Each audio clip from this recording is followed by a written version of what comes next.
All right, enough dilly-dally. Let's get the show started. Ladies and gentlemen, boys and girls, folks around the world, welcome back to Brews and Baseball, episode 11 of our podcast.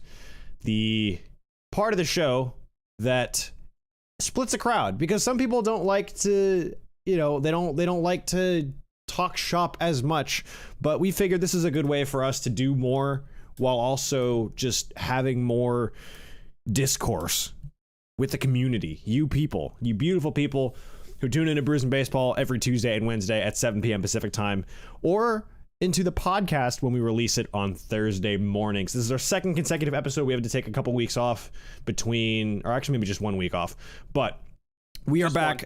Just 1 week off. Thanks for keeping me honest. We are back better than ever, and by that I mean literally just the same as we have been, just chugging right along here. Major League Baseball season through April 26, 2023 looks like so. We have a lot to get to, but we also don't have a lot to get to. It's a pretty limited topic list, but there's a lot to unpack with those. So we'll get to that in a second. But first and foremost, for our friends at home, from our other friends at Trustworthy Brewing Company. What's this? Another beer from Trustworthy? What is this, 4 in the last 2 weeks? You bet.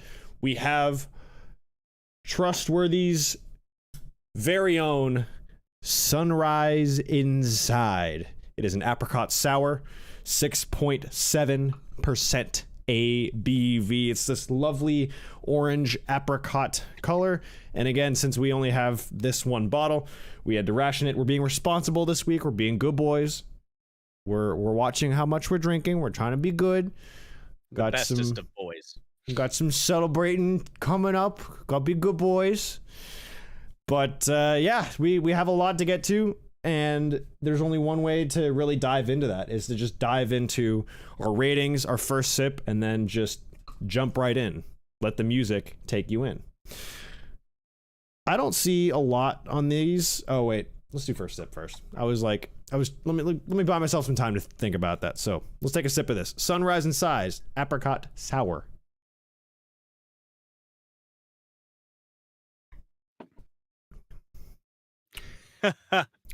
You know what's funny about that? Less sour than our beer last night. Yeah. Definitely a lot more tart. Like it's I don't know how to categorize it, but there's something different to it. Well, I don't think we're big apricot guys. There's some people that love apricots, and I'm sure that this beer would be fantastic for them, or this sour would be perfect for them. Yeah. I'm not saying it's bad. I think I just prefer the blackberry one because that's just my preferred fruit, I think, out of the two.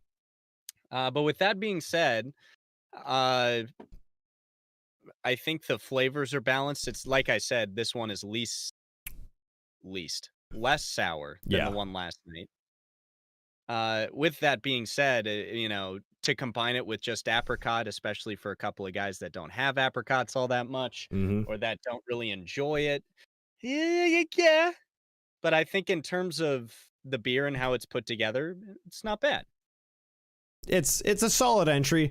Again, like you're saying, we're not big sour guys. We're not big apricot guys. So I think those two things kind of go hand in hand in our general assessment of this. Would this be a beer that I would pick up willingly and consciously? Probably not. Just because, again, we talk about our specific tastes when it comes to this kind of stuff. We just have slightly different tastes from a sour. That said, it's still good, and I would recommend it for anyone who's not a really big beer drinker who wants to kind of explore. I think sours are a good happy medium. It's not quite, going the White Claw / hard seltzer route, but it's also not quite the hard IPAs right away. It's, somewhere in the middle of those two. So I can appreciate what it's for, and I can appreciate the audience it could cater to. We just happen to not be that audience, and that's okay. We drink beers that aren't necessarily our favorites every single time for a specific reason, and this is that reason. So that said, I think last order of business before we dive right into the baseball half of the Brews and Baseball is to give it a rating. I'm gonna say it's hard to see maybe on the camera, but it's kind of like one of those outdoor lawn chairs, not like the folding ones, but like the ones that you'd have on like a patio, just kind of sitting outside. Nice patio chair. Yeah, like it's a nice hotel. They've got patio chairs. They change out the towels every time like a person leaves that particular chair. Mm-hmm. Yeah, exactly. So I think it will go out of 6.7 patio chairs, and I gotta be honest, I like yesterday's better. I'm with you on that one. And this is not to be harsh, but I'm gonna go 4 out of 6.7. It's not supposed to be harsh, but it can be interpreted that way. I get it, but it's just, it doesn't quite do it for me like yesterday's, and yesterday's still was, decent, but could have been better. Well, if you're gonna be a harsh boy about it, I was gonna say 4.5. So I guess that makes sense. I am a little more forgiving because I think if I wasn't an IPA man, if you can make the perfect IPA/fruit combination, I think that would be perfect. Because like I had Fruit Force, which is a Voodoo Ranger beer, and like great, checks all the boxes. High ABV, it's got elements of fruit in it, but the mixture for me didn't really work. So I'm not entirely sure where I was going with this, but I just really think it's well put together. It's just not for me. I guess that is the thesis of my statement, is that it's kind of hard to balance those two. I think that this beer balances it more than the Fruit Force, just because that beer kind of tasted like Gatorade to me at times, if it was beer. So Beaterade, maybe. Beaterade. Gator beer. Gator beer. Gator beer. That is why that's why you're here. That is why you're here, to make sure that my Ringlish gets focused and translated for the people. Because I know where you're going with it, and it's my job to ensure that not only do I understand where you're going with it, but that you, the listeners at home, the viewers at home, can appreciate the comedic genius that is Reese. When we get in a nutshell, doing this, there'll just be somebody like typing out like the translations of all the things that I say. It's just like, listen, with fruit and with wheat and she's just like typing like or maybe just like one of the sign language people like in the bottom right hand corner with the captions underneath, just in case. We want to be accessible to all people. So I guess for I think I know where you're going with it. It's making a beer with fruit is not easy. It's not, not everyone can do it and do it at a very successful, in a way that's going to make it kind of stand out. I think the one that stands out for me is always going to be Shipyard, and we've talked about this before on the show. So to me, it's just it's hard to do. I appreciate the effort, but just doesn't quite do it for me. And I was thinking about this while I kind of forgot to try to come up with a blurb read, but I realized after the one we had yesterday and last Wednesday, there's no topping it. So I'm not even going to attempt to match that genius. If you haven't seen that YouTube short, folks, go check it out. We want to hear your creativity on the show, sir. You mean my cringe? You just see the edits. Cringeativity, yeah. There we go. That one I got on the first try. There you go. I'm learning English. We're doing good. That was a good one. I appreciated that one. So 4 and 4.5 out of 6.7 patio chairs are our respective ratings. So that's that on that end of story. Well, at least for this. About baseball. Let's all talk about baseball. They used to play that in the movie theaters where you were growing up. The old reruns of like 1950s drive-in promos, I guess, for the cinema and the concession stand before. Did they ever do that for you? I think occasionally, but the older I got, the more like futuristic everything, like the push towards making everything like super futuristic and whatnot. Completely useless tangent. The only reason I brought it up was that was to the tune of like those types of promos and be like, let's all go to the lobby. Let's all go. Oh no, to okay, now I know that specific one now. That one I know. Yeah. Okay. No, now we're on the same page on that one. Okay. Yeah. Oh, glorious. The bits, they're deep, but they're there tonight. They're deep. So far. You know, they're in there. They're in like Flint. Let's talk baseball. We have I have been sitting on this for a while, and I know you and I have talked about it briefly, but the Oakland A's signing a binding agreement to purchase land in Las Vegas for a baseball team is one of those pieces of news that you suspect it's coming. You have a feeling things are headed in that direction. But when the news actually hits, when things actually become official, it hits different. It really does break my heart for the city of Oakland, because they, as a people, as a sports fandom, as a general collective of people first, sports fans secondarily, but that's also a big part of it. They deserve much more than what they're getting out of John Fisher and the Oakland A's. We could sit here and try to assign blame to every party involved. I'll just say this, from what I've heard from talking to some people from Oakland, some of our friends, and some people who are a little more knowledgeable in the general developments than I am. What I'll say is that it really just came down to negotiating with number one, negotiating in good faith, and number two, negotiating with a goal of creating something meaningful for the community in which the Coliseum has existed, or the general city of Oakland, and just the Bay Area in general. And it's for me, it was one of those things where Oakland just deserves so much better, man. I don't know how else to put it. Yeah, I mean, look, you mentioned this at the top, where we pretty much knew something like this was coming. All of the signs pointed to some sort of a move. I think you and I were hoping for just another location within the Bay Area. If it wasn't Oakland specifically, something Oakland adjacent. We know the Howard Terminal project didn't work. That was a proposal for a stadium at Howard's Terminal in the Bay Area. Among others, there have been others along with the Las Vegas option that were put on the table. Yeah, in terms of blame,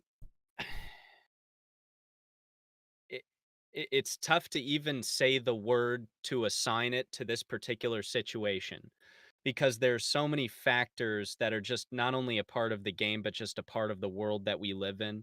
Obviously, this is a very cynical move in terms of baseball. Or baseball business, I should say. Right. This is purely business oriented. I think the owners could come up with some sort of other thing. Oh, well, they wouldn't build us a new stadium and all of that. And they have a valid point with that. It's unfortunately Oakland, that area requires all of the public funds that it needs right now to continue funding their programs, help continue in maintaining their communities and things like that. It would be very tough for a politician to say, hey, let's fork over some money that should be going to these programs to help these rich owners buy a stadium. Mm-hmm.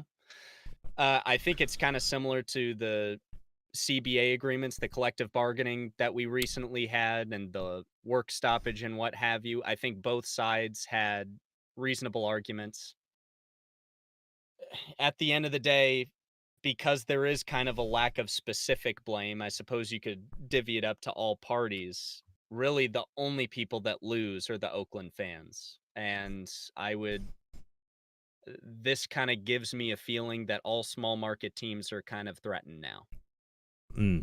because, say they don't perform in a particular area. You have some place like Colorado, maybe not the biggest media market.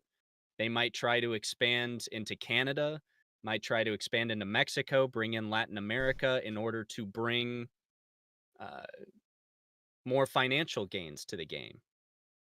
And from a business perspective in baseball, that's perfectly fine. But unfortunately, the fans lose in the end.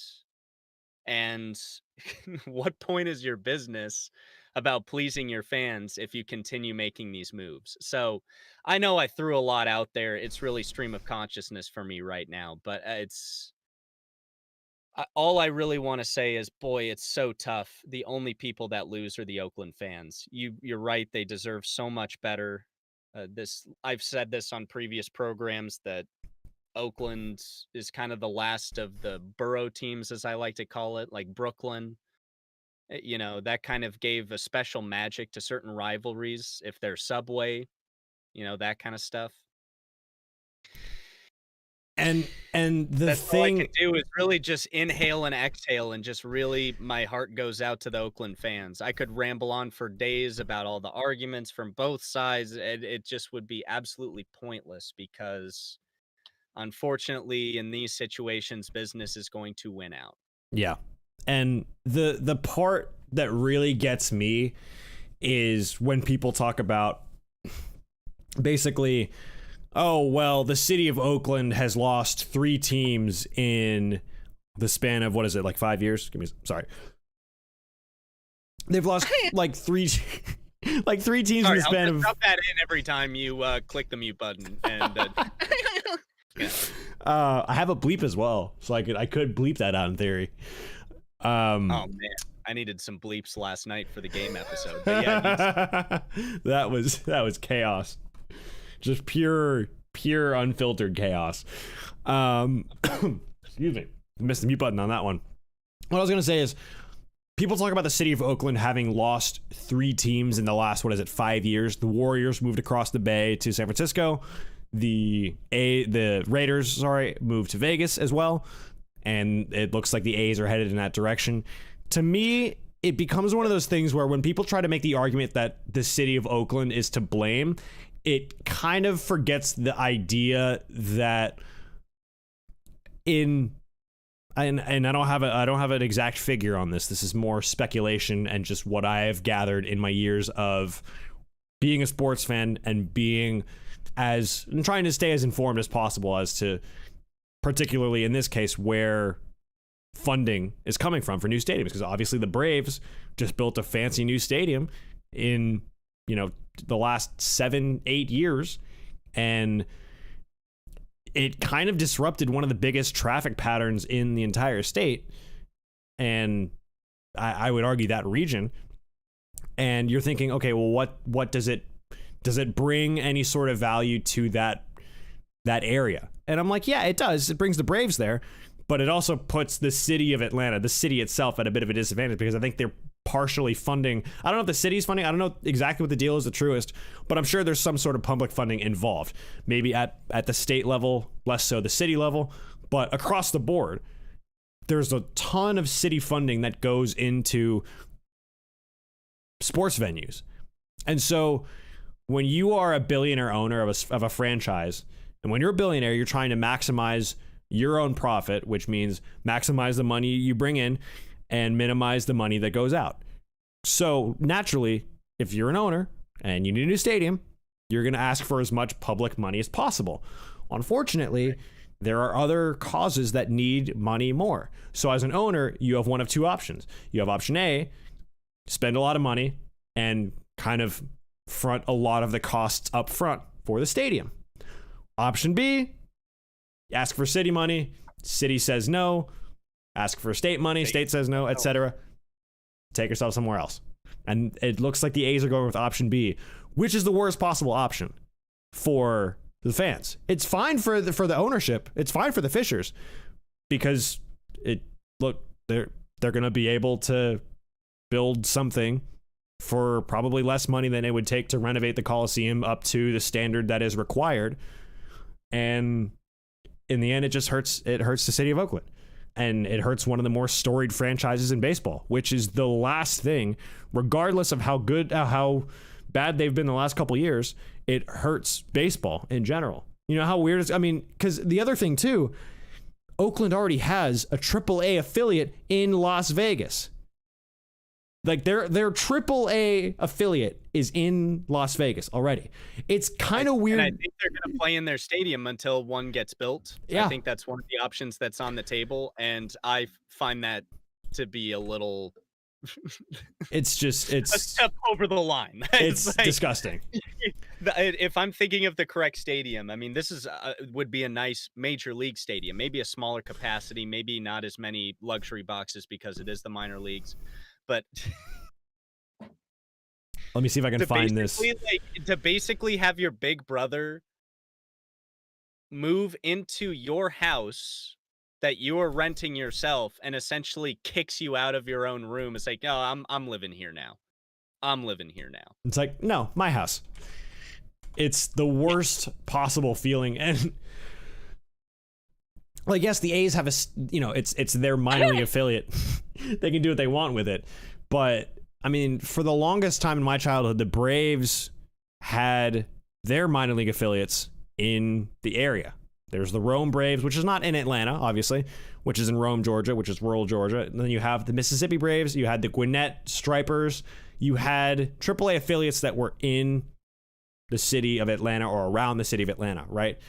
This is taking your AAA team and kicking them out so that you can build your fancy new stadium, which who knows when that's even going to be done. So we're talking another 5-6 years from when the A's actually leave Oakland. Not even 5 years from now, from when they leave the stadium. Because they have to, it's just a nightmare, complete and total nightmare. And the thing that put it over the top for me, that really got me going yesterday, was this interview or these couple quotes from Rob Manfred, right? We all know what Reese and I think of Rob Manfred, right? We have talked about this a ton. Best owner in history or bestest owner in sports history? Neither one of those things are true, and I'm sticking with that. Let me see if I can find the exact words that he tried to share with us as factual. I'll have to look it up. Factual statements. Yeah. The headline is that he is quote unquote sorry for Oakland, but the A's have an opportunity to be more competitive in Vegas. Now, let's get one thing abundantly clear for those who may not be as aware, as in tune with this kind of stuff. The person who signs the commissioner's paycheck for every organized sport, baseball, basketball, soccer, hockey, etc., whatever I'm missing. You know who signs the paycheck for the commissioner? The owners. So the owners are technically the commissioner's boss. So when you are Rob Manfred, you therefore, and if you're a bad commissioner from a fan's perspective, and for the people that really matter, you say things like this. Manfred says he, quote unquote, feels sorry for the fans in Oakland about the plans to relocate, but denies claims by Oakland's mayor that the franchise used negotiations with the city as leverage. He then went on to say, so what else would they use it for? You would obviously assume that they're negotiating in good faith rather than negotiating just to get a better deal. They know they're leaving, or they have known they're leaving for a while. I feel sorry for the fans. I really do. As a Sonics fan, I'm very cynical about that. It's just like they claim to not use it for leverage. It's like, well, of course you did. Yeah. See Seattle Sonics, now Oklahoma City Thunder. Well, I think I came in. He bought the team saying, "I'm not going to move it. I'm not going to move it. Give it a year or two later. I'm going to move it. We're going to go to Oklahoma City, and it's all your fault." Yeah. So this is the rest of what Manfred had to say, and I obviously you use that kind of thing as leverage in negotiations. It's like, if you don't give us a better deal, we're going to go somewhere else, right? That obviously gets used, but the idea is that people are thinking they're thinking, oh no, they were negotiating in good faith and not using it as leverage. It's like, no, we know they're using it as leverage, but they're not negotiating in good faith. Like, the two have to go hand in hand for this to not come across as total crap. So this is the rest of his quote. But for the city of Oakland to point fingers at John Fisher, it's not fair. We have shown an unbelievable commitment to the fans in Oakland by exhausting every possible opportunity to try and get something done in Oakland. He added, unfortunately, the government doesn't seem to have the will to get it done. And that, for me, is the bit that tells you Manfred is full of garbage, because you know that is not true. Yeah, it's not that the government isn't willing to. From a governmental standpoint, you have to understand that, like, even if you moved to, say, a nice community, they're still putting up hundreds of millions of dollars. Mm-hmm. And I think off of the offset, particularly for a bad team right now I'm going back to the Mariners in 94 and 95. At first, people are like, no, we don't want to build funds for a new stadium. They suck. Well, why would we? I wouldn't blame them a single bit. Kingdom was falling apart. It killed 2 people when they were trying to fix it. But to say that the government in this situation isn't willing to, that's kind of a tough statement to sell. That really rubbed me the wrong way. I mean, I don't know, like, how much more of a, I mean, I can't use the words. I would rather not use the words on this podcast because we want to keep it pretty family friendly. But man, if this is not a just huge reminder of the kind of person that Rob Manfred is and the kind of job that he does, from an owner's perspective, they love it, because right now, state of the game, games are shorter, games are much more fast paced. There's a lot more. There's a lot more crispness to it, if that's even a word. And they don't have to operate the stadium for as long. They're not incurring as many costs. They're, in theory, in some ways, because the games are shorter, driving concessions up, because you're shortening the window, the time frame, the literal time frame for people to be able to buy concessions. You're maximizing revenue in all those different ways. Attendance is going to go up, which is going to make owners more money. Making owners more money is going to benefit some players in some markets, but not markets like Oakland, and not markets like Cleveland, and not markets like, say, Denver, right? Yeah. So you've touched on some. Oh, sorry. Go ahead. No, yeah. I was gonna just put a bow on that. From an owner's perspective, Manfred is doing a bang up job, and that's all he really needs to worry about, because they sign his paychecks. From a fan's perspective, we've talked about this a ton before. It is probably the worst possible job you can do, and this case with Oakland kind of puts it over the top for me.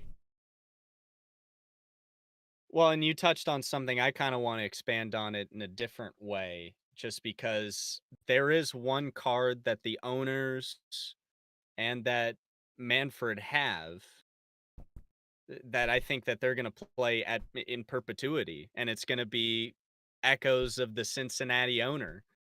Well, where are you going to go? We're making the game more competitive with the success of the World Baseball Classic. More fans are going to come back.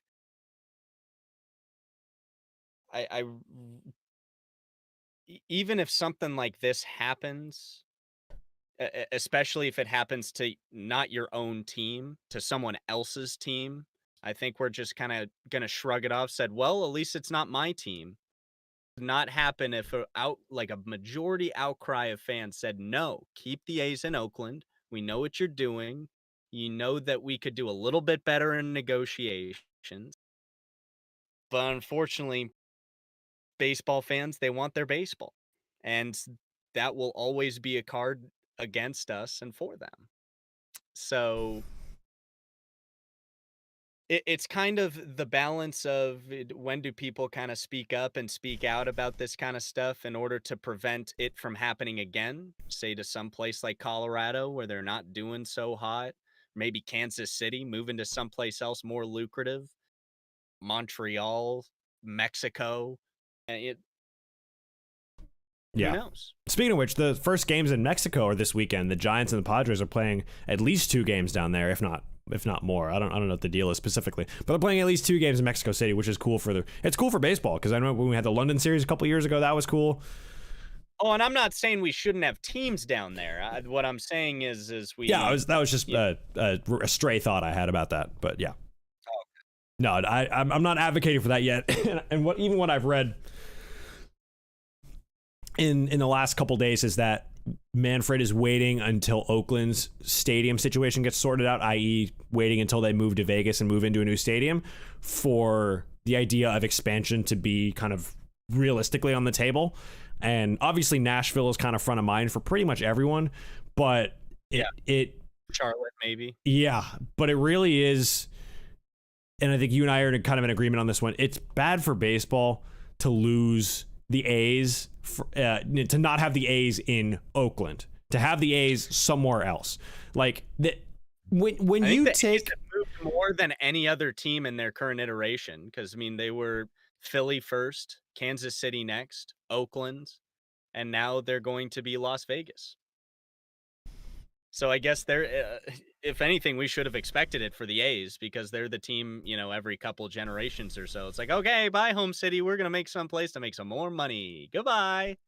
But like, where did they kind of make a name for themselves and sport that iconic white, green, and gold? It's Oakland. You don't really talk about you obviously talk about the Philadelphia and the Kansas City Athletics, but as far as what those teams were when they were at their best in the 70s and 80s, I mean, when you take Bart into Oakland, when you stop at the Coliseum, you come out from I can't remember which stop it is, but you come out from under the tunnel and you see the Coliseum, right? And before the Raiders moved, there were 2 banners that hung on the side of the Coliseum.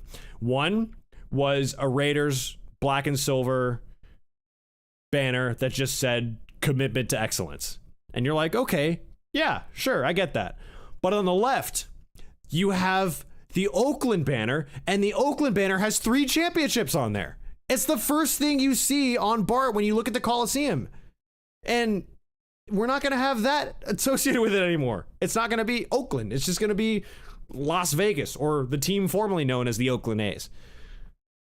And yeah, I get it. Like, they're not great right now, but that doesn't detract from the case that they have for the ownership to just sack up and do whatever it takes to keep this team around. But I mean, I obviously know the issue is more complex than that, and I know there's more nuance than maybe we're giving credit. But from the outside perspective, from the perspective of 2 people who don't follow the A's as closely, it's still a terrible. Like, there's just a sinking feeling every time you kind of realize that Oakland's not going to have a team anymore. Like, there's no Oakland team. Like the closest thing is the Warriors, and they play in San Francisco, which I had this thought yesterday. I want to touch on this. The Warriors leaving Oakland is what I would equate to the Braves leaving Atlanta, right? They did not leave the entire area. They left that specific part. And the reason they left, and what I suspect to be the reason for their new location, is that it's a lot closer to Silicon Valley, which is where their ownership is based, and what I would imagine a lot of season ticket holders are based, and people who are able to attend games regularly, who have the financial ability to go to games a lot. Because I'm telling you, Warriors tickets are, I don't know the number, but I would say I would imagine the only other place you can get that ticket price for those same seats would be Madison Square Garden. And that's only when the Knicks are good. So they deserve it. And no, they do, because they what is it, 4 championships in the last 8 years? You know, they're very good. They're a very good team, and they're exciting to watch. And so there's all the reason in the world. The Braves made that move again, not because they needed a new stadium, because like both of us are older than Turner Field, or what used to be Turner Field. It's because more season ticket holders lived in the perimeter, outside the perimeter of Atlanta, and they decided to put it kind of right smack in the middle where, you know, not what you would expect, but what makes more sense for more season ticket holders. All of a sudden attendance goes up and the rest is history. So the Warriors moving was not because they needed XYZ thing. It's just it was a byproduct of their success and wanting to capitalize on that. Again, this is me speculating. I think that's what it is. I don't know for sure. I would guess, but it must be nice to have like billionaire owners who just have silly money to throw around left, right, and center and to be able to do what they want. And, you know, again, it all just circles back to Oakland as a city, as a community, deserves a lot better than what they're getting. Yeah, definitely. And I would say if there's something extenuating circumstances from the owner, from the commissioner's office perspective, freaking tell us. Mm-hmm. At least then we'll be able to say, okay, now I'm able to understand this more, rather than we've exhausted every possibility.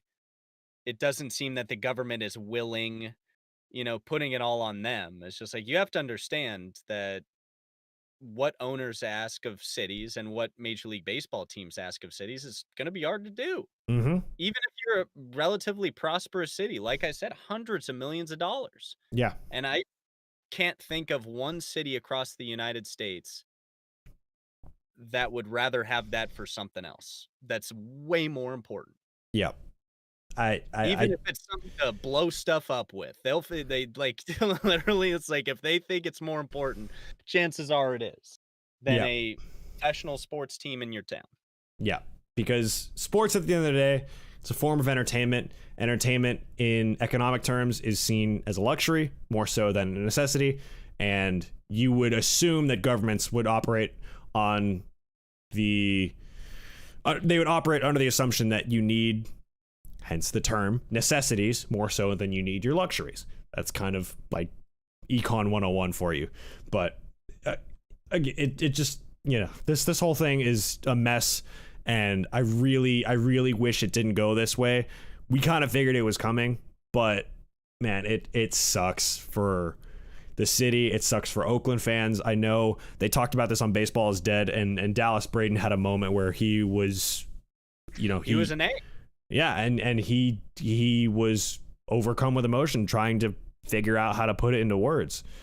And even listening to that, and I was just like, I can't fathom the level of just disappointment and just heartbreak this is for people who are tied to, again, one of the more storied franchises in baseball and in North American sports too.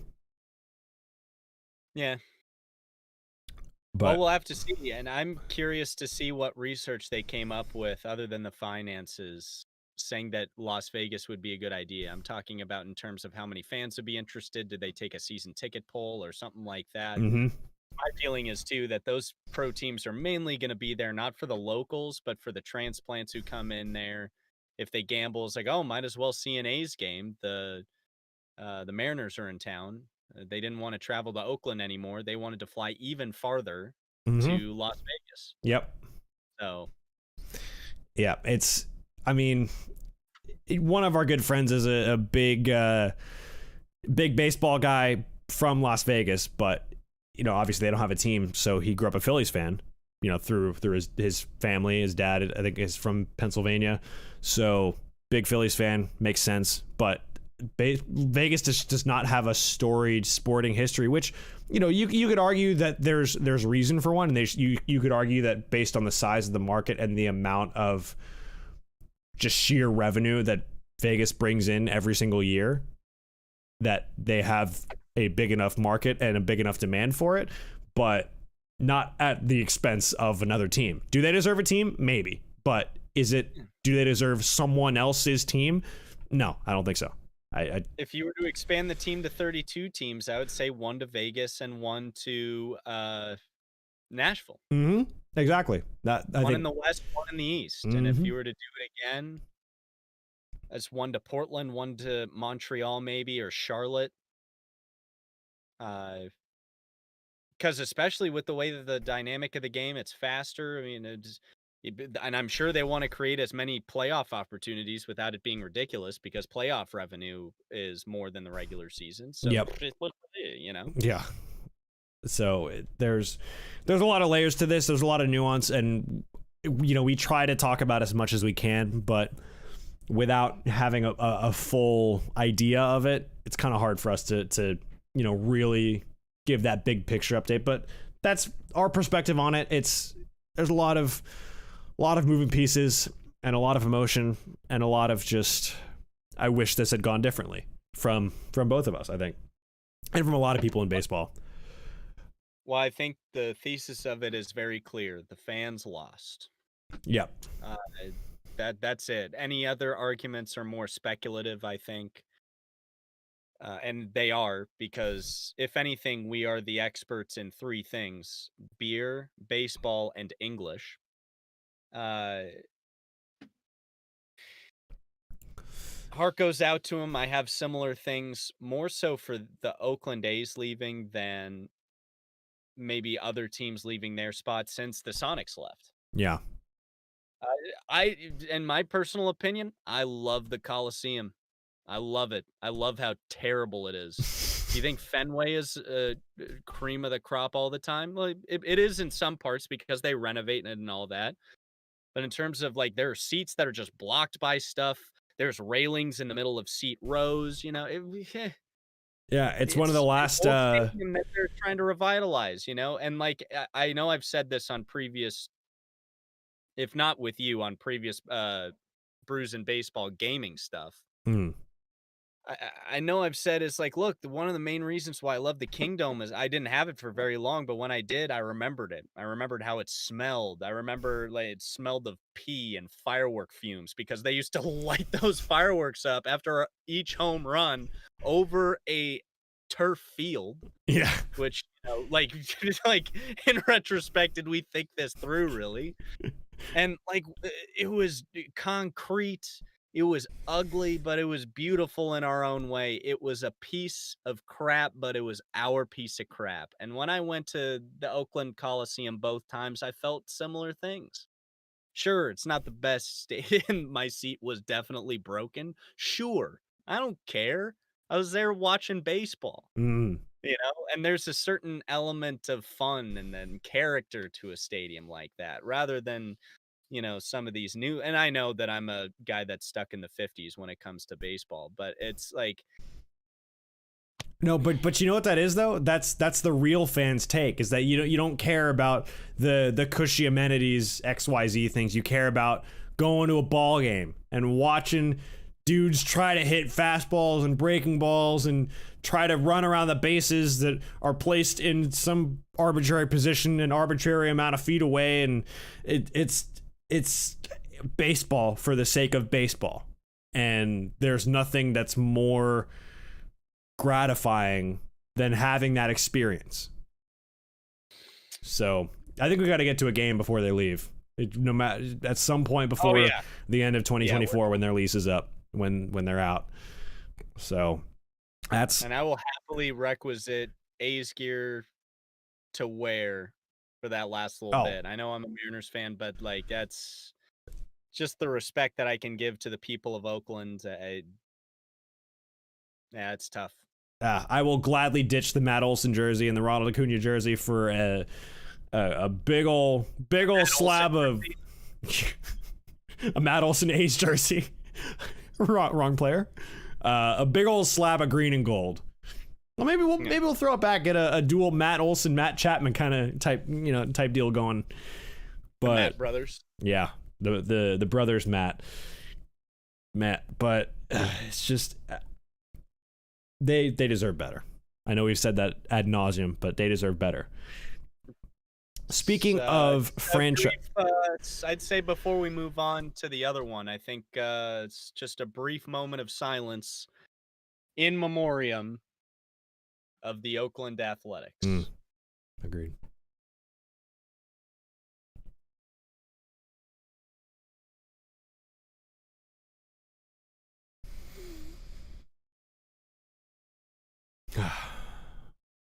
Thank you. The announcers, whenever they do that, it's just like, and now take a moment of silence for all of the men who have died overseas today. Thank you. In the most just like, you told me to. Like, what is that? By societal pressures, I didn't have a choice. I was forced to do this. It's not that we don't care. It's just, it's like, how about you treat veterans better? Let's start there. Yeah, like, like make the need for this a little less. Just be, just do better. Don't go to war. Don't go to war so much. Just do better. War. All right. Huh? What is it good for? Absolutely nothing except economies. So there's another franchise that gets thrown around a lot, and I want to briefly touch on this one because I think the last thing I want to do is kind of give an idea of the general panic meter for a handful of teams, at least teams that I've picked out as interesting ones to spotlight. But first, before that, a team that gets lumped together with Oakland, not as far as the stadium, because they have a beautiful stadium with a gorgeous view of the city, but as far as playing in a smaller market, dealing with a smaller payroll and trying to compete with the big spenders, that would be the Pittsburgh Pirates. The first place Pittsburgh Pirates. Yes, it's April 26th, but the fact that the Pirates are in first place at this point in the season, at any point in the season, is remarkable and is on the heels of their incredible start. I think they had just won 7 in a row, and that was snapped, I think, Monday or yesterday. They sign Brian Reynolds, who had been all over the kind of trade speculation rumor mill for the last year and a half or so, if not longer. Signs an 8-year, $106 million extension to stay with the Pirates, to be part of that young, exciting core that they have. And I think this is fantastic, number one, because it kind of puts to bed any trade rumors, at least in the immediate future. But it also kind of tells Pittsburgh fans, like, hey, no, we're like, we mean this. We know we haven't been great for a few years, but like, we brought Andrew McCutchen back to be a veteran leader in the clubhouse. You've got Ke'Bryan Hayes, who's continuing to get better and better. You've got, obviously, Brian Reynolds. You've got O'Neal Cruz when he comes back from his injury. You've got a lot of really young, exciting talent, and they may not be ready to really compete just yet, but they're getting there. And this is a statement of intent that they're, that getting there bit is a little closer than you might think, and they're willing to put their money where their mouth is. And the other thing, too, is this is a pretty Braves-ish deal. This is very team-friendly, because the AAV is only $13.3 million a year. For a player of Brian Reynolds' caliber, that's really good. Well, in terms of the Pirates, too, I think you have to understand, too, is Ke'Bryan Hayes, O'Neal Cruz, they'll need their big boy contracts if they continue to develop at the rates they're going at now, too. So I think as far as the Pirates are concerned, this is the best deal that they could have made for them. Like you said, a big positive step in the right direction. One thing I wish that I could share ad nauseum, I'll have to find the video again, but Game Theory, it's a show on YouTube. Or sorry, HBO. I just found it on YouTube, but he has a segment basically comparing the net worths of the owners compared to the payrolls that they have for their teams. Pittsburgh was one of the lowest. Mm-hmm. And so, and he has the particular owner whose name escapes me right now, has been lowballing for years. And sure, he'll make some big free agent signings, but can't think of a single one that's panned out for him. Yeah. I can't say that their development program's been all that great, with the exception of Ke'Bryan Hayes and O'Neal Cruz. I'm mainly focusing on like the development that they were trying to make, 5-10 years ago, that kind of stuff. So right. Big deal for the Pirates. I'd have asked for more money if I was Brian Reynolds, but that's fine. Here we are. Apparently, I mean, they're doing well enough now that even G-Man Choi, they must have worked that out. Maybe sent him a gift basket. Yeah, that was a strained relationship. Yeah, that was a strained relationship from day one. I mean, really, just not off on the right foot. But I think that's baseball too. Sometimes it works and everything comes together for this particular bit. Now we just got to see if it's going to last. Yeah, exactly. Big step with the Brian Reynolds contract, but like, look, as a small market team, the Mariners, myself, I'm like, we'll see. We'll see. And the thing is, he only has, one really good season under his belt. It was kind of like Dansby Swanson. There's only one like really good season kind of under his belt so far. I mean, 20, you could make that argument for Bellinger too. But I think there's just a lot of potential in this for Pittsburgh. And, you might be thinking that, Reynolds may have left some money on the table. That's true. But I mean, really, is it one of those things where he's looking for 25 to 30 million per year?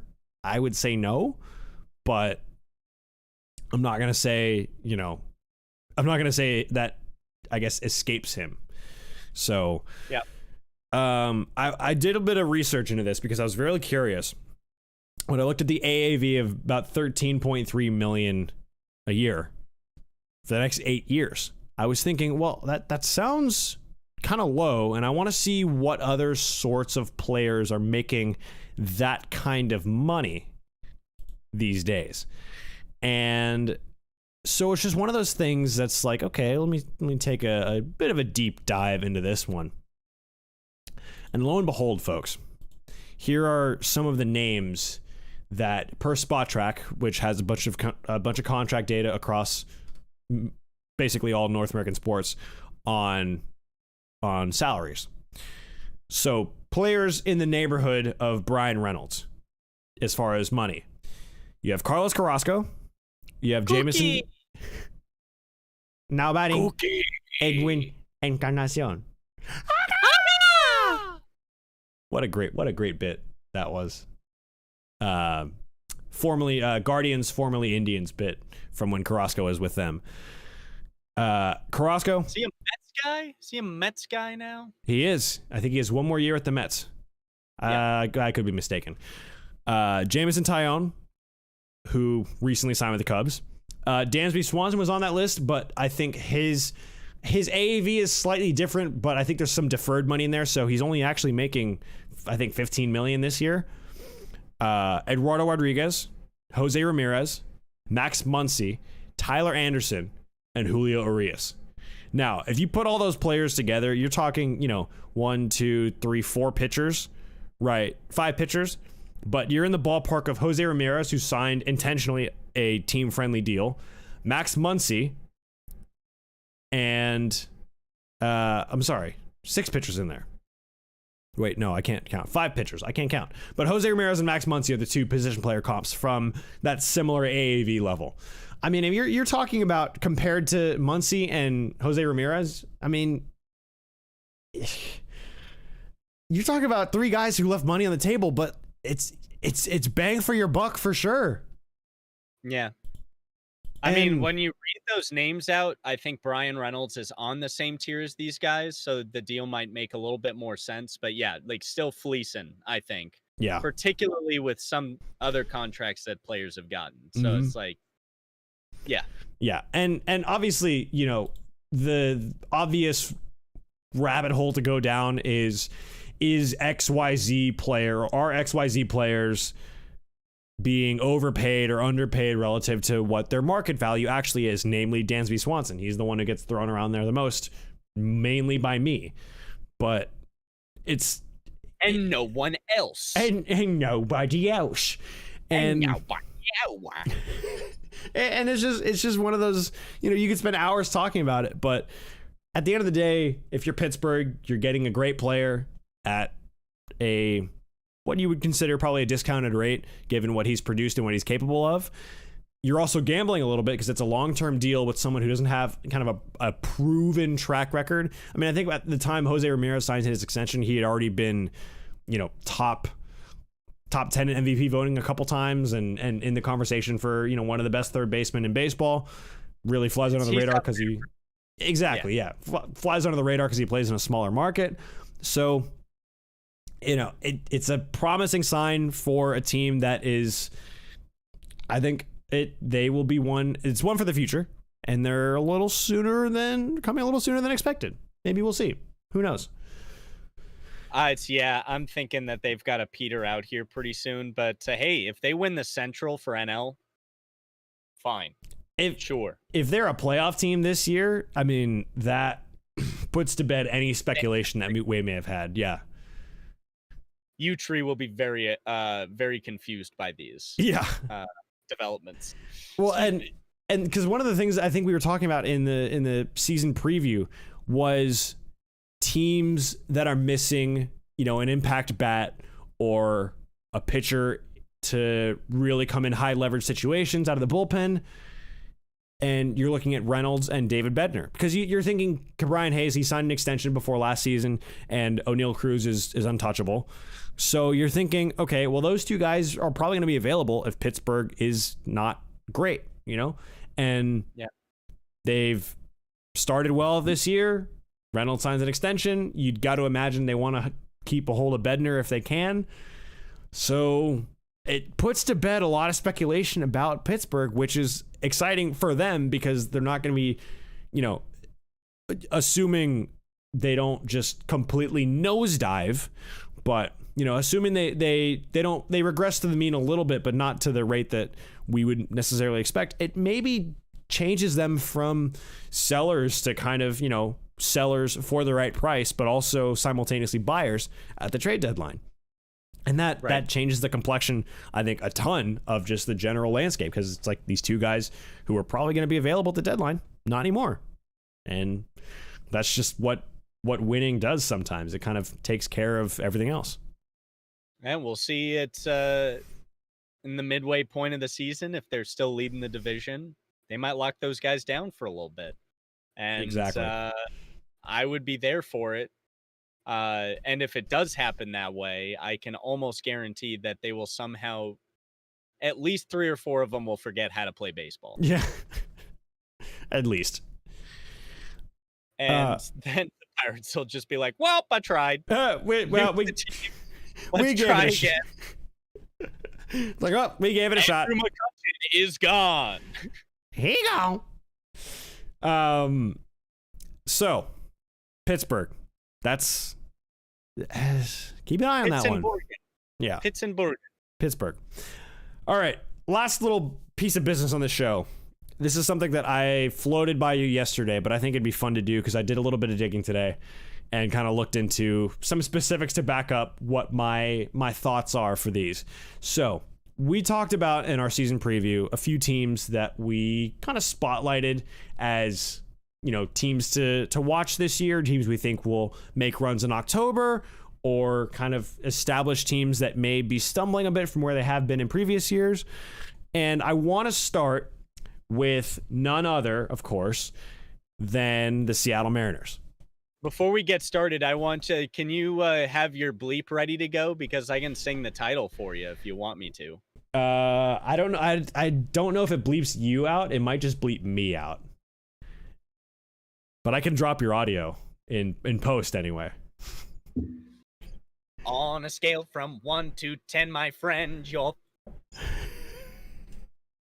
The name of this segment, of course, you're effed, a very... it's a classic of the Ylvis brothers, a.k.a. the guys that did What Does the Fox Say all those years ago.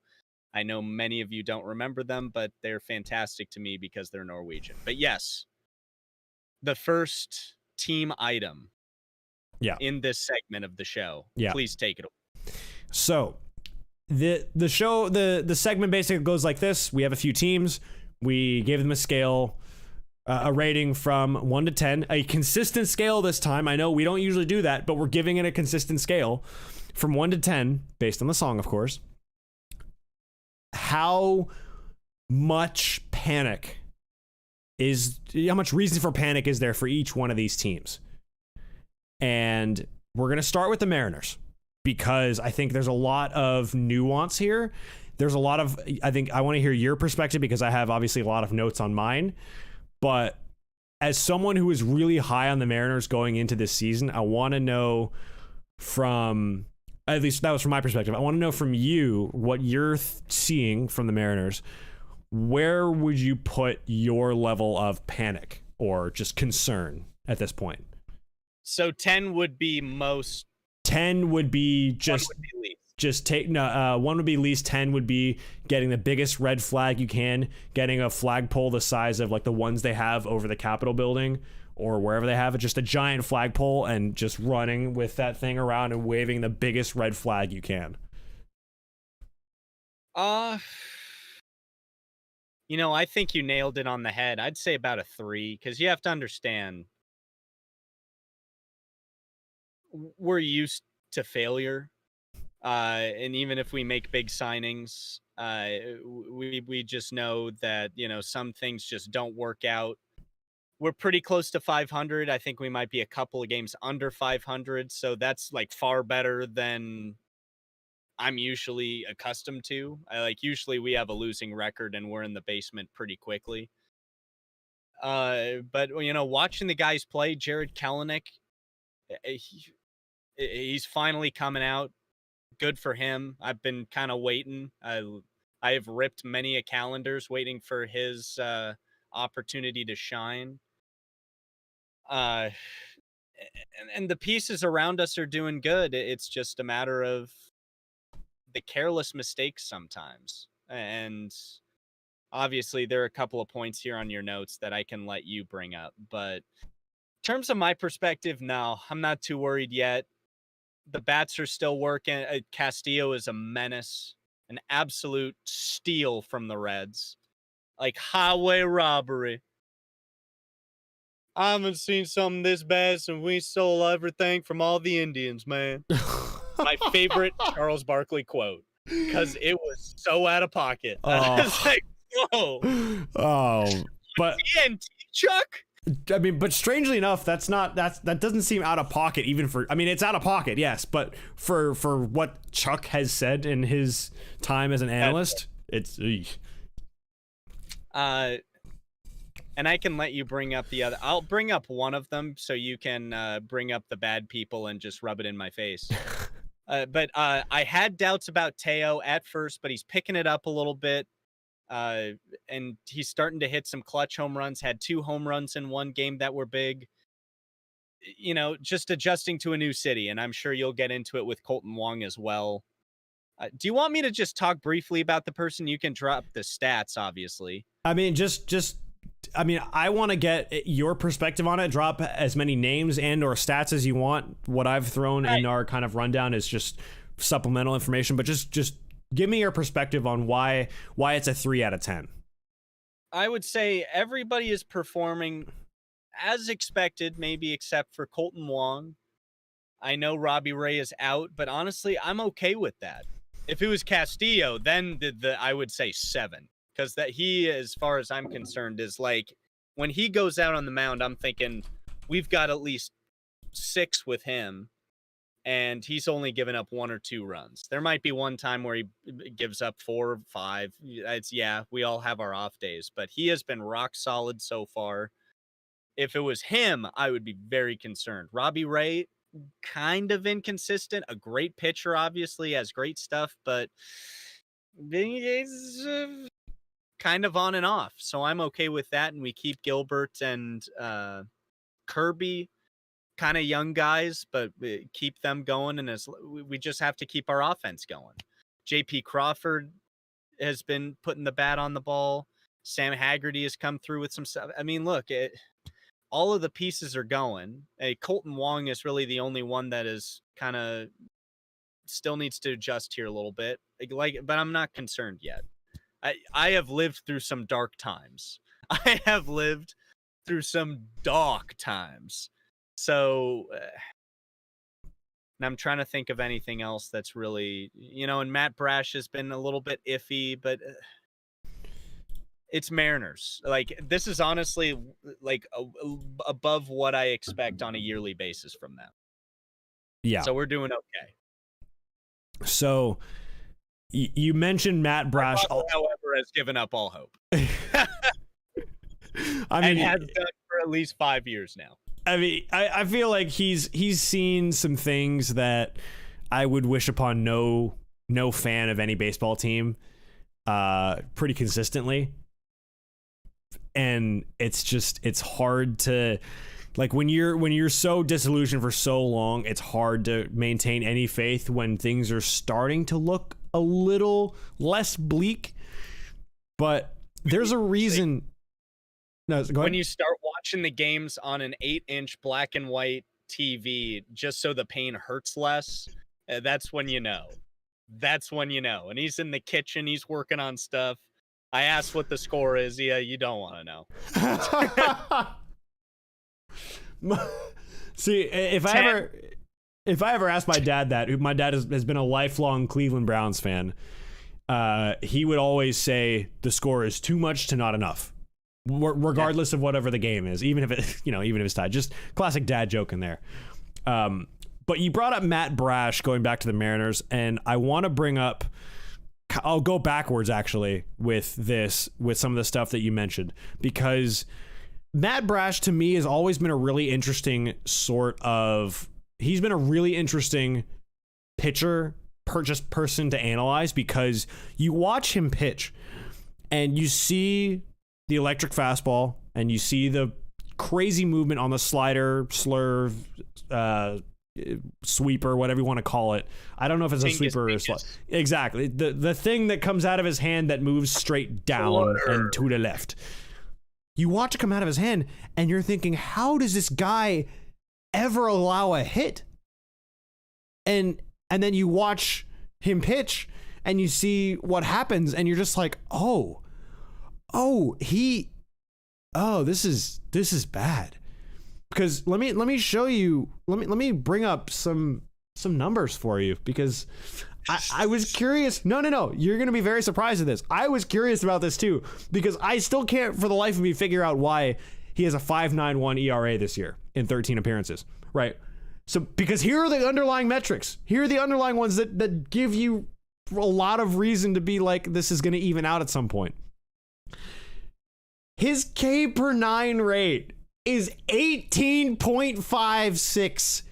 That is 18 strikeouts per 9 innings. Almost 19 strikeouts if you round up, which is stupid. It is absolutely absurd stuff. 19 strikeouts every 9 innings, which is wild. And another thing that I think we have to take into account here too is the new implementations of the rules. Not everybody is going to catch up right away, and it affects everybody, especially with the pitch clock. It affects both pitcher and batters. Sometimes batters like to take their time in between rather than pitchers. The bases are different. People are stealing more, so the pitchers are paying more attention to that. They can't throw over as much. Yep. So I'm not concerned yet. Right. Am I cynical? All the time. I would. There is not a moment when I've stopped. I'd be disappointed if you weren't. So, couple more stats on Matt Brash for you, because these are just really interesting ones. His BABIP, his batting average on balls in play. So this is basically what happens every time. What happens on balls that you put in play.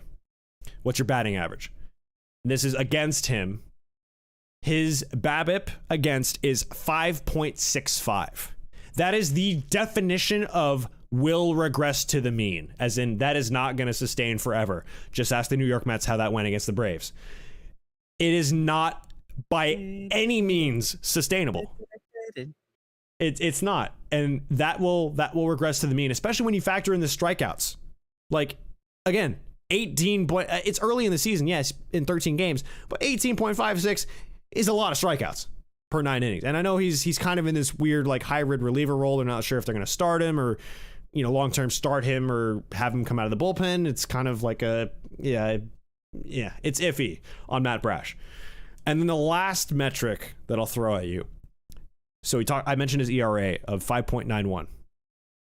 His expected ERA is 2.53. His FIP, his fielding independent pitching, so this is every outcome that is not immediately controlled by the pitcher. I think it's only home runs, strikeouts, walks, or unintentional walks, and I think there's one other thing involved.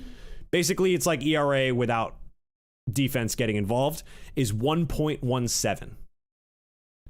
So to me, as someone who looks at analytics on a daily basis and looks at a lot of different metrics, there's a lot of noise here.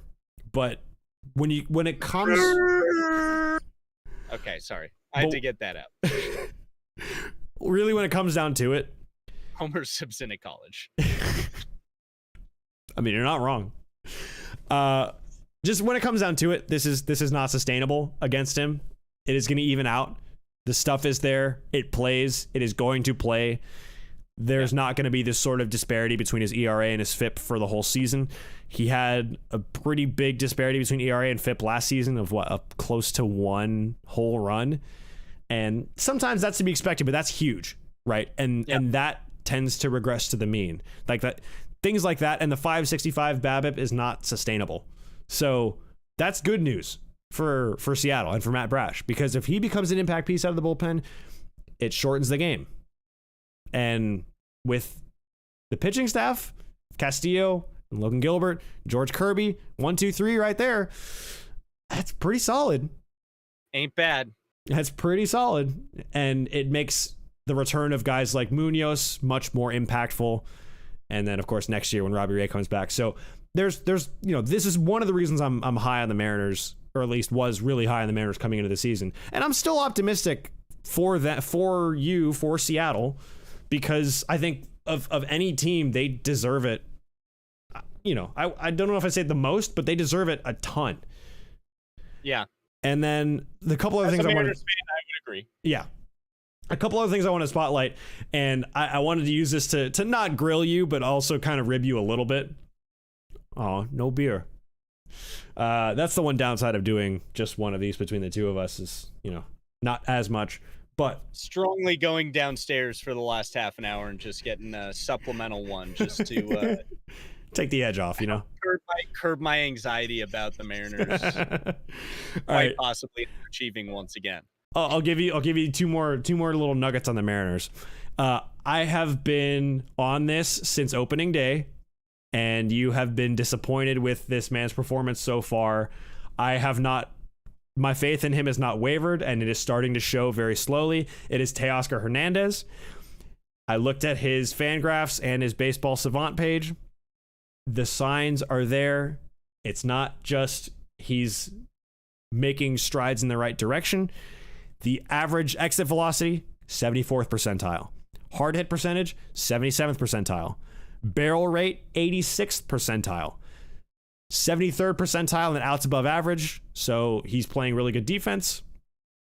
All of that for someone who is, by his standards, by what we're used to seeing out of him, not really performing at the same level, has a 112 WRC plus. All told, that's clutch. Teoscar Hernandez is trending in the right direction. And you are starting to see the results from what is arguably, acclimating to a new environment is tough at any level, but at the professional level, as an athlete, you have to go out and do what you have to do while also dealing with the other stuff that comes with moving to an entirely new city on the other side of the continent, right? Because he was in Toronto before, now he's in Seattle. There's a lot that goes into that from a human perspective. Then you have to perform at the highest level. It's tough, but I think he's starting to finally acclimate himself to Seattle. And I think as the weather warms up, as things start to kind of settle in, we'll have a better idea of how to approach everything. So the underlying metrics they point in a positive direction for Teoscar. Yeah. Like I said, we'll see. We will see, because cynicism is strong emotion, my friend. It is a strong method of being. Very much so. But I don't think we're close to screwed yet. We're not. Yeah. And why don't you introduce the new people? I'm going to get me another one just because that triggered me so much. Yeah. So, okay. I'll be back in moments. I'll talk about these two because I think talking about the last one will probably give you an aneurysm, and we don't want that now, do we? No. So, the other one I want to talk about was Colton Wong. Now, Wong has been someone that I've been more adamant that he is going to make adjustments at some point. We're talking about someone who so far this season has produced a very poor season.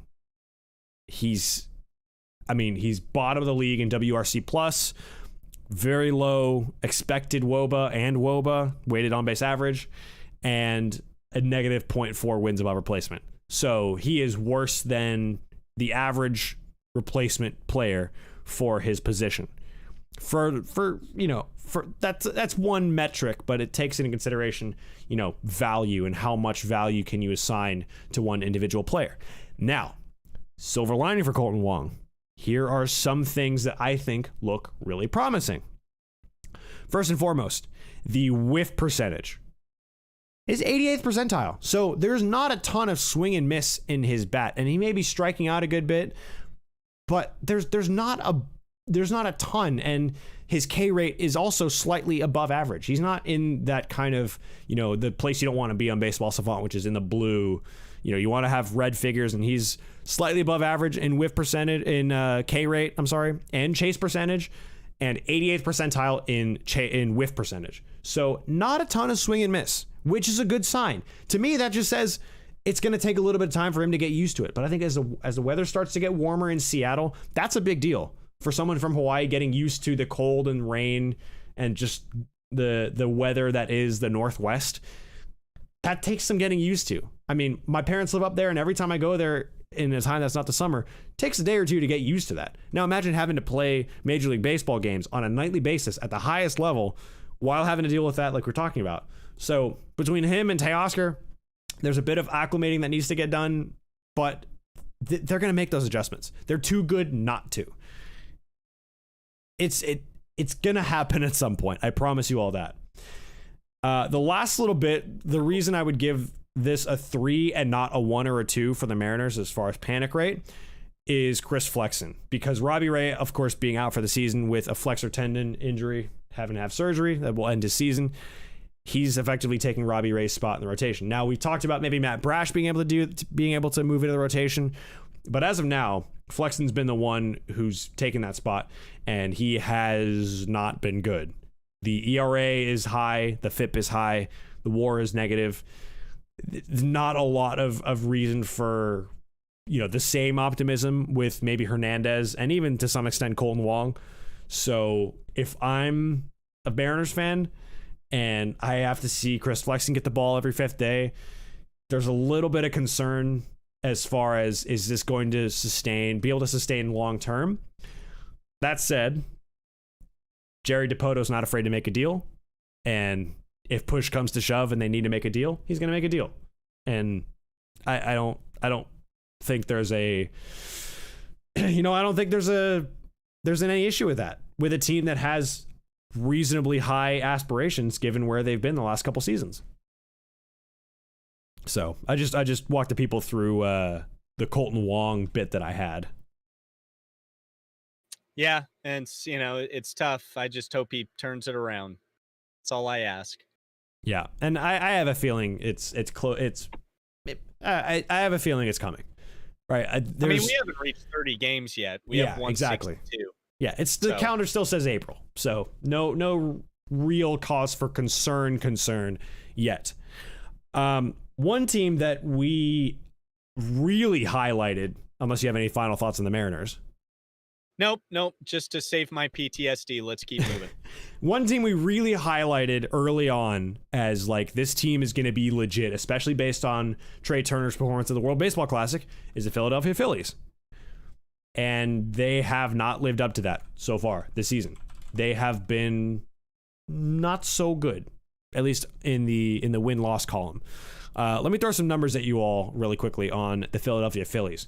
So, first, their record. I just need to pull up their record so I have the most updated thing. I think they're like a game or two under 500, but it's not crazy. They're in Mariners territory right now, and we just played the Phillies. I think we split that series. Yeah, they are 12-13, and the Mariners are 11-13. So, almost the exact same ballpark. Boston lost on a stupid goal. Sorry, I have a little bit of a hockey thing in between here. Boston Bruins, by far the best team in the NHL right now, just lost to the Florida Panthers in the playoff series. 3-2 series right now. So let's go Panthers. Let's go Panthers. All right, let's bring it back to the baseball. Back to the baseball. The Kraken Avs game is really giving me all of the anxiety right now. All right, well, let's roll through that so you can have your anxiety in a more controlled environment than Brews and Baseball. Episode 11. Like a queen. Trey Turner. Traymond. 320 WOBA, 98 WRC plus so far. That tells you it's about average for the major leagues. It's not great. It's not horrible. You expect more out of him, of course, but it's not the end of the world. I am not panicking whatsoever from a Phillies fan, at least on Turner. He's going to turn it around. He's good enough to make the adjustments. This one is a little more concerning. It's Aaron Nola with a 5.40 ERA so far and a 4.1 FIP. That's a little more concerning, especially this is his contract year. He's a free agent at the end of the season, and I have a sense he's going to test the open market just to see what's out there. I think dip his toes in the water, as twere. Yeah. The sense I got from an article from, I think it was Ken Rosenthal, was that he's probably going to test the market, but there's obviously a world in which he does re-sign with the Phillies. But those numbers are not encouraging for his market value. Right. Zach Wheeler. Oh, sorry. Go ahead. No, I'm skipping that one quickly. Zach Wheeler with a 4.73 ERA, but a FIP of 2.61, telling you he's outperforming his that metric. That'll kind of regress to the mean, and the ERA will go down. Obviously, early season ERAs are not really anything crazy to keep an eye on, unless they're crazy high or crazy low. This one's fine. I think it'll that gap will shorten, of course, and it'll be closer to the disparity of ERA and FIP that we're used to seeing, which is usually like between 0.5 and 0.7 across the board. I mean, I don't know what the standard deviation is on that, but some stats person can probably correct me. But the 3.57 BABIP for Zach Wheeler, again, like with Matt Brash, tells me that's going to regress, because there's no way that sort of, that tells me there's a lot of soft contact, and soft contact is the hardest thing to field at the major league level because guys are so fast, and sometimes it's just things aren't hit hard enough for you to make plays on them, and things change. But the Phillies, big picture, Bryce Harper's throwing again. He might play first base. He's recovering from Tommy John, but he's apparently a freak of nature, which we all kind of knew. And if he plays first base, he's back to, back in that lineup before too long. I think the Phillies are fine. They make a run at the Braves. They make a run at the Mets. They make a run at the NL pennant again. And I'm not concerned. Yeah. It's with the Phillies in particular, I think it's too early to tell. I mean, Trey Turner made such a big contract going to a new place, such a big performance in the WBC. I think the standards might have been a little bit high for us coming in, because again, he has to adjust to the rules of the pitch clock and stuff like that, and he didn't have to do that in the WBC, and he went off in the WBC. Yep. Well, it was really only greatest Grand Slams that I've seen in a long time. Yeah, and it was really only the last couple games, I think, that he really popped off. Right. And, I mean, with the Grand Slam alone, I would say his performance definitely out. He has the 99 card. So That's true. It's a big moment in baseball history. Along with Murakami, Yep. Murakami-san. In terms of the Phillies, I think it's too early to tell, and I think similar with the next two teams that you have, I do have my opinions about one of them, but we'll get to it. So you just take them on home, buddy. All right. We'll talk about the Dodgers next. So The Dodgers lost again today to the Pirates. Again, the Pirates probably the surprise of the season so far. And the Dodgers really treading water because they're at or around 500. I think, what is it? They're 13-12, and they very 500. No one is really having a great year outside of James Outman, who has a 195 WRC plus, which is stupid, and a WOBA of 463. Basically, the dude gets on base a lot, and he drives in a lot of runs, and he creates a ton of runs for the team, which is exactly what you want. And that's kind of, that's been their MO. It's if you don't have a big star, like Trace Thompson out of nowhere last season was one of their best players. And, it hasn't been quite that this year so far. But, like guys like Mookie Betts, by his standards, he's having a pretty bad year with a 127 WRC plus. He's 27% more productive at creating runs for his team than Major League average. Like, that's absurd. And that's compounded with him moving to shortstop. I think he only played 11 games, if not in the Major League level, it was in the minors. I can't remember him ever playing shortstop for the Red Sox, because unless if Bogarts was like in Yonkers that night or something like that.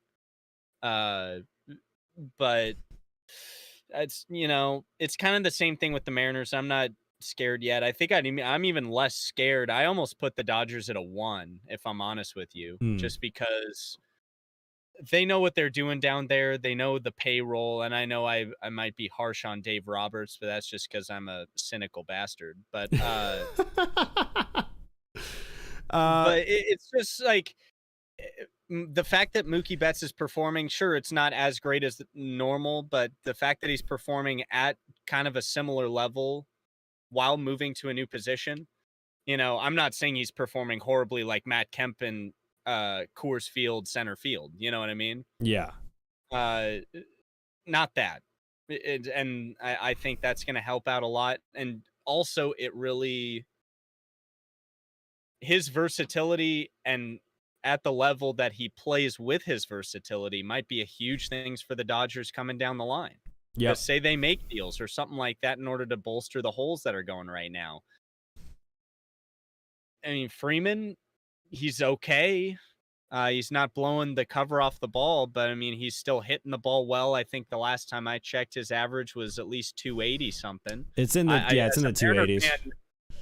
As a Mariner fan, we never approached that. We're not close, up until the last couple of years where we have people like Julio and people that can do that kind of stuff. Back before then, all of our guys batted 220 to 070. So I can't be panicked about any of these teams yet. No. His WRC plus so far this year is 124. His WOBA is 355. He's good for 0.4 WAR. While hitting 280. So what? Yeah, like they're not having great years, but that's what we do on this show. But if you want to split hairs, can go for it. But yeah, I'm. So here's how I'm going. I would say Mariners I'm most concerned about. Dodgers I'm least concerned about at this point, and then I'd say Phillies are in the middle right now. Yeah. And then the next team that we'll have after that is probably the one I'm most panicking about. Yeah. So I think we differ on a couple of the numbers, but we're pretty close. Yeah, I've got Mariners 3, Phillies 1, Dodgers 2 out of 10. These are all out of 10. And so I think Phillies are at 2 and Dodgers are at 1 for me. Yeah, I think there's a little bit of maybe recency with both of these. I think the Phillies are trending in the right direction. The Dodgers have kind of been at this pace all year. But again, this is a bit of a removed view. The Braves haven't played the Phillies yet, so I haven't really gotten to see them as closely. I've seen a couple Phillies games, bits and pieces of them, but not as closely. Bryson Stott looks like he's really starting to turn into the real deal, so that's good for Philly. That's good for the Phillies having another young star. The Vegas connection with Stott and Hoppa starting to come through. Happa. If you're from the Northeast, New England. The last one we've been cracking roll. Okay, we Atta got some. boy. Yay! All right. The We're last hockey one, fans, we always have been. huge hockey fans. It's Jordan Eberle again. Thank you, Edmonton, for Jordan Eberle. But yes, keep going. No, the last one is the Padres, San Diego Padres. I have the Padres at a 4 out of 10 right now. And the only reason I have them at a 4 is mainly to do with Tatis so far. We talked about how he was kind of tearing up the minors in his kind of rehab from coming back from the 80-game suspension for PEDs. Since his return, I think this is not including today, he's 4 for 22 to start the year, which is not great. It's not what you want to see. Not a lot of production.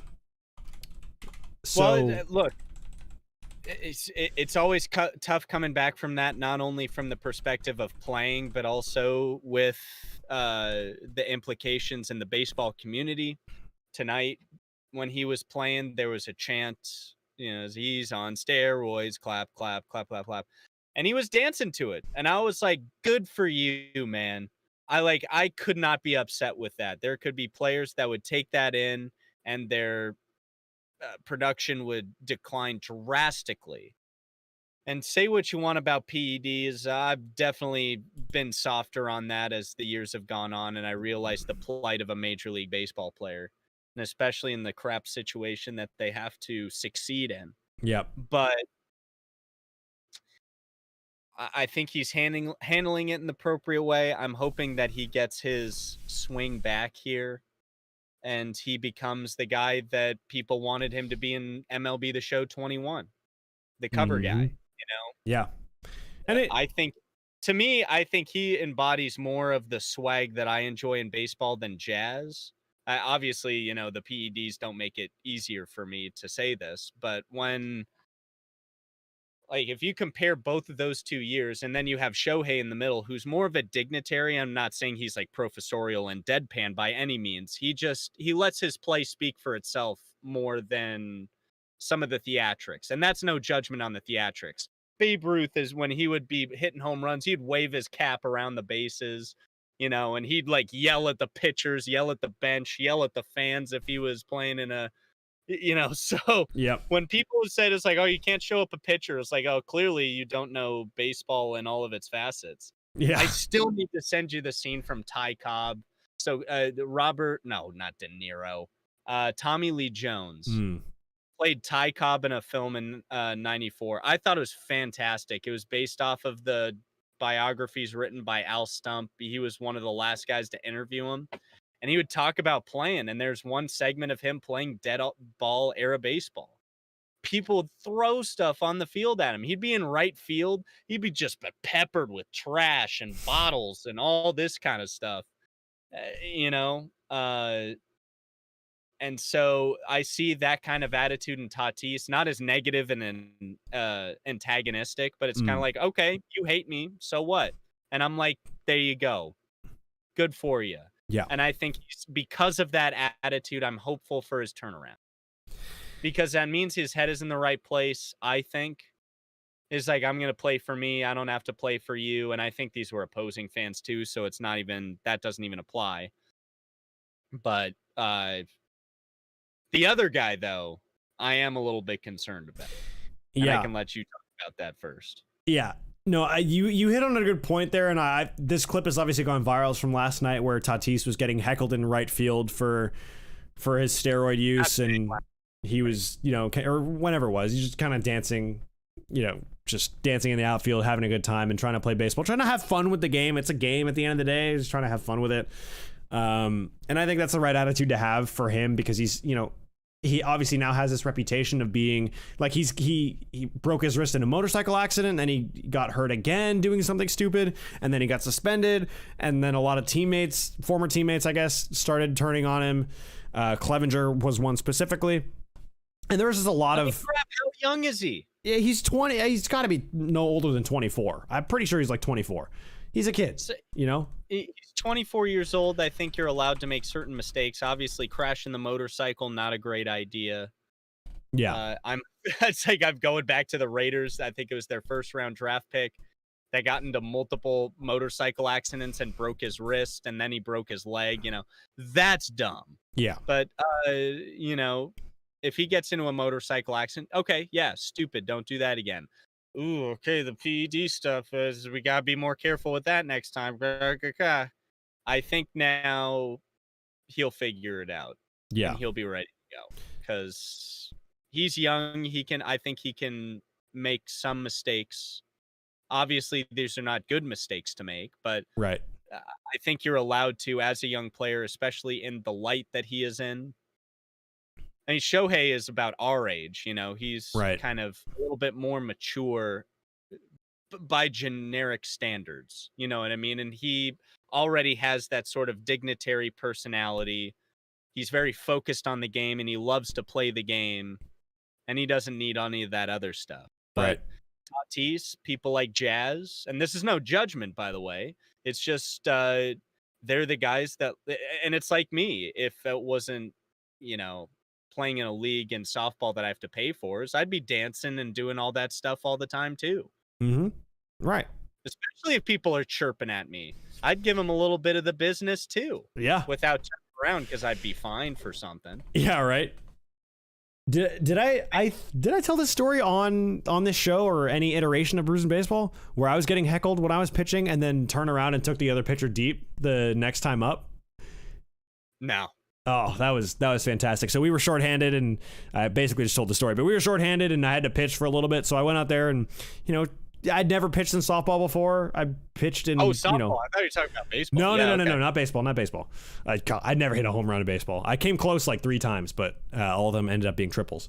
So in softball, I pitched to fill in for teammates who couldn't make it that day, and it wasn't really around their plate because I never pitched in softball, and so the other team kind of started heckling. They were just like, he's nowhere near the plate. Ended that inning specifically with a backwards K, and then came up the next AB or whatever, maybe it's an AB after that, and went yard over the left fielder. Went back into the dugout, high-fived all the teammates, and went, yeah, I think I found the strike zone, and had the last laugh. So he who laughs last laughs loudest. That is a mouthful, okay? There's a lot of L's and F's, and I'm not good with language. You know what we're like with language. To the people that were experts in 3 things: brews, baseball, and English. I'm doing my best over here. I gotta itch my eye here a little bit.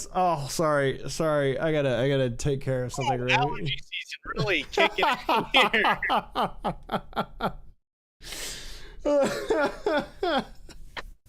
I don't think we can one up that.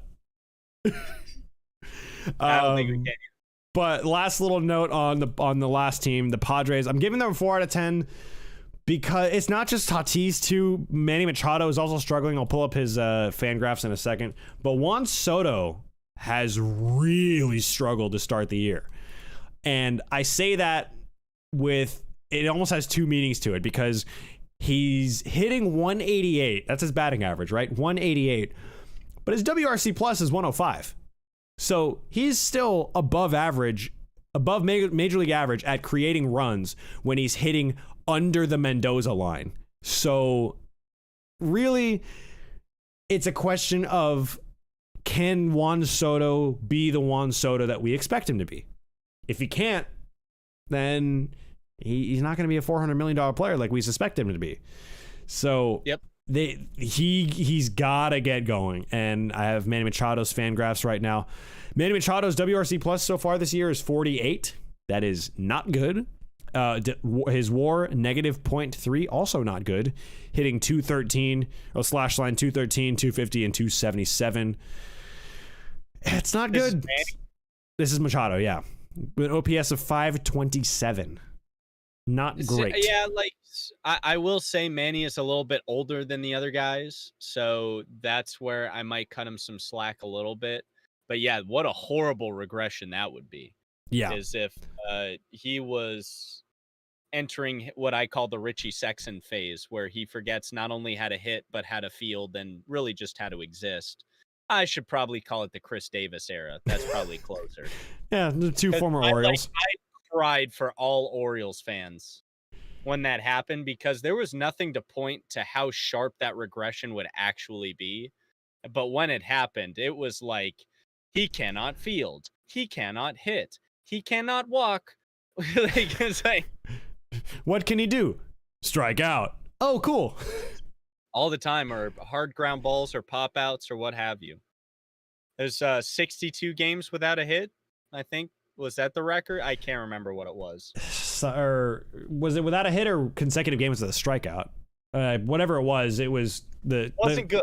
The Chris Davis, the CH Chris Davis, Baltimore Chris Davis, that is. Wow. What a huge just tumble off a cliff that man took. I remember when he hit 57? Fans and unforgiving, just like, and he's going to carry that the rest of his life. And man. he hit what, like 57 homers one year? And it was just unbelievable how good he was, and then he turned out to be just horrendous. So, how much stock you want to put into it, I don't know. It's April 26th again. This is not the panic time. We have not even gotten into the month of May yet. Exactly. So. There's no panic time at this point of the season. Anyone who panics in April, you give it a little bit of time. If this is the case, end of May, early June, middle of June, then maybe you start to panic a little bit. But we'll check in at that point with basically all of these and see how we did on our predictions or projections, or how all this went. But we have pretty much exhausted this entire list. Again, none of these are above a 4 in my book, and I think it's probably fair that some of them might be a little harsh. Like I don't think any of the managers are panicking. Like Scott Service, I guarantee you, that dude looks cool as a cucumber like 99% of the time. I don't think there's any team in the league where I'd specifically panic yet, but there are definitely teams where I would be very, very concerned. And I think most of them are in the bottom tier. It's just the small market teams that aren't doing so well, especially the Reds. I think they're the ones I'm the most concerned about, because you have the Reds. The Pirates are fortunately doing well. But think about it this way. I don't think... This is my hot take right now. Mm-hmm. Cincinnati Reds, if you look outside of franchises moving and all that kind of stuff, Cincinnati is the first team, or is I guess the first city with a professional team that really has its notoriety. The Cincinnati Red Stockings in the 1860s. They won a certain amount of games. I think it's over 60 games in a row, all that kind of stuff. Even with all of that tradition, all of that history, and we go to the Big Red Machine, include all of that kind of stuff. Sure, let's include the Nasty Boys of 1990. They'll be included with that. Marge Schott, unfortunately, will be included in that. My hot take is this. Even if you have all of that history, judging by some of the moves that have been made in the past, I don't think that'll be enough anymore. If Cincinnati is continuing on its current trajectory, I wonder if they move to places like Kansas City. Now, Kansas City to me would be a little bit tougher because that's the only dot in like a whole big region of the middle of America, Midwest, what have you. Yeah. That one I think is less likely. But things like the Reds, if the Pirates didn't do as well, I'm cynical enough to believe that even with their history, if business gets too much in the way, they go. And they're going to go to some place that's more lucrative financially, but not necessarily the best for the league. I've spouted out a couple of names. I don't think if they move, they would not stay in the U.S. I would think one of them moved to Montreal, see how that would go.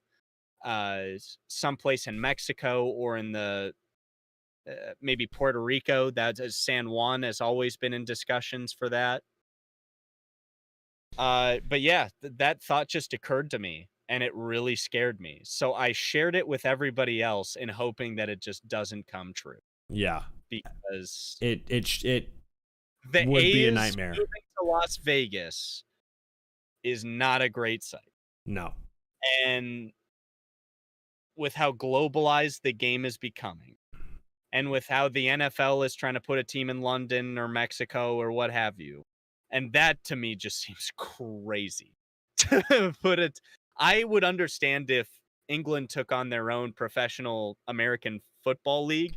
That to me makes sense. And if you have a tournament or if you have a World Series or what have, fine, go nuts. Yeah, exactly. Some FC playing football, Yeah. but to just have one team, why? How does that make any sort of sense? Let's put one in Dubai while we're at it. Make it even more horrible. Yeah, they have all the money and they probably have a market. Ooh, a football team. That's very American. Let's put it. What? Yeah, let's and then if we're gonna go on that strain of ridiculousness or that level of ridiculousness, that train, let's put one in the Himalayas, like halfway up Mount Everest. Why not? The moon. Let's the moon, put one on baby. the moon. I mean, it's gotten to this point where we're just like, well, nowhere is good enough for billionaire owners, so just like put them somewhere else. You know, there's always somewhere else, and they're assuming that the demand for baseball is going to be that inelastic, as in it's not gonna change. It's not gonna change no matter what the barriers are, if it's price or if it's accessibility, what have you. I think all of this ties really nicely back to our original point about the A's leaving, which is just bad for baseball fans. And I think that's a great way to end today's episode. Look, we could talk for hours about this, about how it really is just disheartening for Oakland as a city, as a community, to lose the A's. But it's also the way in which it's happening to me. And I'd be curious over the next few months to see what changes, if anything, if there's any community-led initiatives to pressure the owner, pressure the Fisher family into trying harder to stay. Because it doesn't seem like there is. And even if there was, I don't think there would be enough sway from the community to convince a billionaire that Oakland is worth staying. And it's go ahead. Sorry. No, I'm just it's just heartbreaking, truly. But here's my thing, though, and this will go out to all of the Oakland Athletics players and staff that watch this show and give a good gosh darn tootin' of what I'm saying. But this reminds me of Major League in a way. Think about it. Indians owner, at that time, this team was the team in Cleveland was still called the Indians. The Cleveland Ball Club, let's put it that way. The Cleveland Ball Club in this film, the owner hated him, wanted him moved to a more lucrative city. This might be Oakland's Major League time. Players have nothing to lose. Lay it all on the line, make a big old run. It's not impossible. Moneyball has proved that. If people stick to, they might not have the talent to really take over a game, but if they adhere to their roles and perform them well, and it all forms into one big cohesive magic festival, that'd be one of the best stories in sports history as far as I'm concerned. And I'd line up to see that Hollywood movie. Oh, easily. And somehow Brad Pitt is in it. Yeah, even though he was in Moneyball. Still as Billy Bean, who's I don't even know what role he plays these days. He's in cricket or something right now. Yeah. I think he has stakes in European teams at this point. Probably, because he's not with the A's anymore. Or at least if he is, it's name only. Not in that capacity. Because I can't. Because I mean, I haven't even sniffed his name in anything related to their operations for a long time. At least 2-3 years. If not more. No, he's still the EVP of baseball operations. So may not be the GM, but he's still an executive in the front office. He's one of those guys that's in the higher ups that might not do as much as he did anymore when he was in the Moneyball era. Because I don't think that was the position he had during that time. I think he was GM at that time. He was GM in those days. Yeah, he was GM all the way through 2015, but I think he stepped back a little bit and gone into more of an advisory role and kind of big picture type deal, unless it should have happened with the Detroit Red Wings. If Ken Holland just moved to an EVP position and let Steve Yzerman take over as GM of the team, the Tampa Bay Lightning would not be as good as they are. This is my rant right now, because I know that if they make it past the Leafs and by some God-given miracle, the Kraken make it to the Stanley Cup Finals, and it's the Lightning, they're going to smoke us. Because that's how good they are. But I also wouldn't want to face the Bruins either. So, and we almost knocked them in their barn, but this is a baseball show. What do I care? Yeah, baseball. Well, Kraken, Seattle, Mariners. Look, you have to understand, in the past 2 years, I've had 2 separate teams go to the playoffs. This has never happened before. Never happened. The fact that we even have a hockey team right now, I'm just like, wow, you guys care? We do. You guys choose Saskatoon over Seattle over Saskatoon? I'm so thrilled. Thank you. We care. We genuinely care. This is Seattle's time. Time to capitalize. See us rise, if you will. But folks, that's our show. Thanks for listening. Thanks for watching. You know how to find us. All the social medias, Brews and Baseball official is your place. Boba Poppy on Twitter, Ringlish on Twitter, and is there anything else we need? I think Tweety machines, the Instagrams, all the Tickin' Talkins. I don't have a TikTok, but yeah, it's all flashing on your screen down below. And if you're listening, it'll on podcast form, it'll be in the description. What's one more thing we do, Reese? Take us home, why don't you? So, oh, you want me to do it again? That's perfectly acceptable. In fact, I might. Just take a little bit of an exhale here. And hold on. While you're doing that, episode 11 in the books. Thanks for listening. Thanks for watching. We'll see you next time.